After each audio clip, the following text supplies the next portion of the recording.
Hi, నేను మీ రేవతి.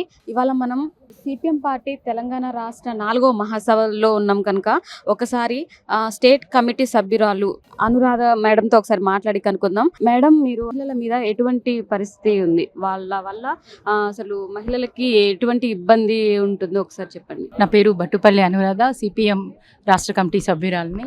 ఇవాళ కేంద్రంలో బీజేపీ అధికారంలోకి వచ్చిన తర్వాత మహిళలపైన అనేక రకమైనటువంటి దాడులు, హత్యలు, అత్యాచారాలు జరుగుతున్నాయి. అంటే ఇప్పుడు బీజేపీ ప్రభుత్వం మూడోసారి ఎన్నికైన తర్వాత కూడా మహిళలపైన అనేక రకమైనటువంటి దాడులు జరుగుతున్నాయి. అంటే మన మోడీ చెప్తున్నటువంటిది బేటీ బచావో బేటీ పడావో అంటున్నారు, కానీ చెప్పినటువంటి మాటలకి చేస్తున్నటువంటి దానికి ఎక్కడ పొంతన లేకుండా పోతుంది. ఉదాహరణకు చూసినట్లయితే మహిళలపైన బిల్కిస్ బాను విషయంలో కానివ్వండి, మణిపూర్లో జరిగినటువంటి అల్లర్లు కానివ్వండి, మహిళలపైన అనేక రకమైనటువంటి దాడులు జరుగుతున్నాయి.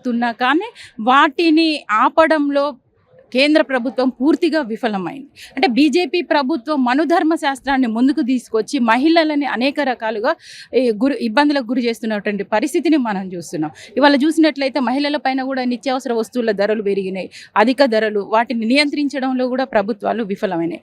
ముఖ్యంగా మహిళలు ఎన్నో రకాల పోరాటాలు చేసి 33% చట్టసభల్లో రిజర్వేషన్ కావాలని కొట్లాడడం అనేది జరిగింది. దాన్ని పార్లమెంట్లో ఓకే చేశారు. కానీ దాన్ని అమలు విషయంలో నియోజకవర్గాల విభజన, జనగణన తర్వాత కులగణన తర్వాత చేస్తామని అంటున్నారు. మోడీకి చిత్తశుద్ధి ఉన్నట్లయితే మహిళల పైన వెంటనే 33% రిజర్వేషన్ని ఎమ్మటే అమలు చేయాలని కూడా మేము కోరుతున్నాం. ఎందుకంటే అది 2029లో వస్తున్నటువంటి పరిస్థితి, కానీ వెంటనే దాన్ని అమలు చేయాలనేది మేము కోరుతున్నాం. అట్లాగే రాష్ట్రంలో కాంగ్రెస్ ప్రభుత్వం అధికారంలోకి వచ్చిన తర్వాత కూడా అనేక 6 గ్యారెంటీల్లో మహిళలకు కూడా అనేక హామీలు ఇచ్చింది. అంటే వారు అధికారంలోకి వచ్చి సంవత్సరం పాలన గడిచినా కూడా వాళ్ళు ఇచ్చింది మొదటిగా ఫ్రీ బస్ ఒకటే. ఫ్రీ బస్ ఇచ్చారు, కానీ దానికి ప్రతి గ్రామానికి బస్సు సౌకర్యం కల్పించలేదు. బస్సుల సంఖ్యను కూడా పెంచాల్సినటువంటి అవసరం ఉన్నది.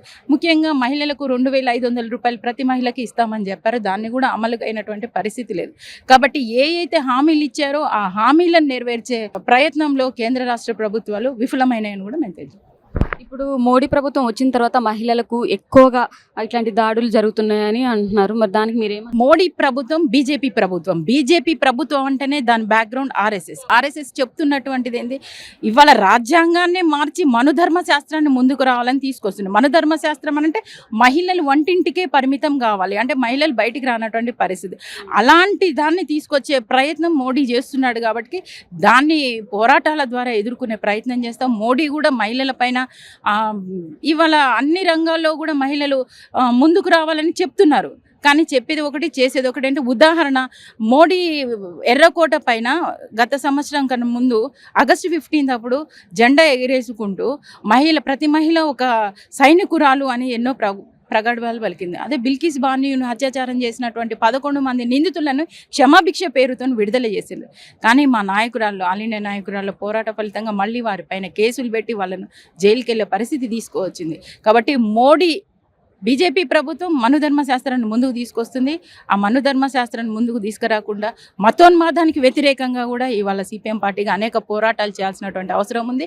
ఈ మహాసభ ద్వారా కూడా పోరాటాలు, మహిళలపైన జరుగుతున్నటువంటి పోరాటాలను ఏ రకంగా ముందుకు తీసుకెళ్లాలనే దిశానిర్దేశాన్ని కూడా రూపొందించడం అనేది జరుగుతుంది. ఓకే, థ్యాంక్ యూ అక్క.